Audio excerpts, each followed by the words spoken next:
Most faucet installation processes are pretty similar, so hopefully this video is helpful even if your faucet isn't exactly like the one that I'm going to install. Now, go find whatever fixture you want at the hardware store, but you do need to know if your sink has 1, 3, or 4 holes, because that'll affect the kind of fixture that you can actually install. When you pick your fixture out, see if you're going to need any specialty tools or extra supplies to install it.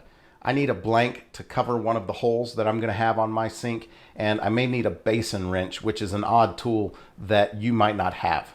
Once you've figured that out, now we're going to start the process of installing it. First thing you want to do is clear out everything under the sink. Get a bowl to catch any water that drains out. Shut the power off to the garbage disposal. You don't want to get shocked when you're doing this.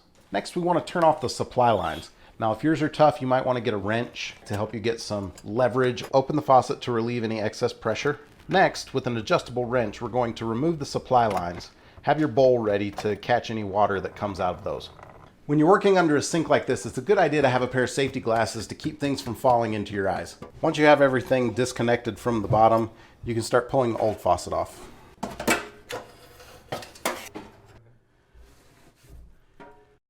Next, place the escutcheon plate over the holes. You need to take the gasket, the spacer, and the tension nut off before you feed the lines behind the sink. Feed the lines and shank through the hole. You may need someone to hold the faucet steady while you tighten everything down underneath. Next, you want to feed the hoses through the gasket, the spacer, and the tension nut. Run those to the bottom of the faucet shank. Screw the tension nut on hand tight. Then use a screwdriver to tighten it down and get the tension you need. Make sure that the escutcheon plate makes a good flat seal against the sink surface. Anywhere you're making a plumbing connection, add a couple layers of Teflon tape to avoid leaks. Next, you need to connect the long hose coming off of the sprayer arm to the outlet tube coming out of the bottom of the fixture. Attach the weight so that the hose pulls back in when you're done using the sprayer. Attach the hoses to the hot and cold water supplies. Use your wrench to tighten the connections and then turn the water back on. Check for leaks. If you notice any, you may have to tighten the connections to get them to stop. After you're finished installing the faucet, either remove the sprayer head or the diffuser on the end of the faucet. When you turn the sprayer on, make sure you remove this screen so that it doesn't go down the drain. Turn the water on to flush any debris out of the line.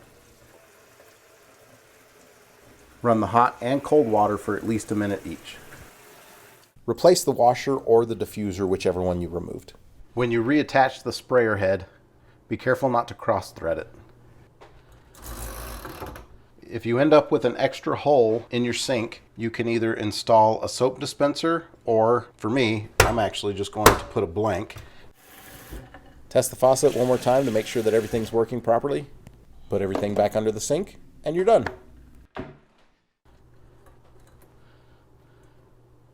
I don't know that this is a beginner type project, but if you're handy and you're okay tackling these types of things, it's something that you can do yourself. If you aren't comfortable doing this, stop and call a plumber that you trust for some help. Till next time, thanks so much for watching. See ya.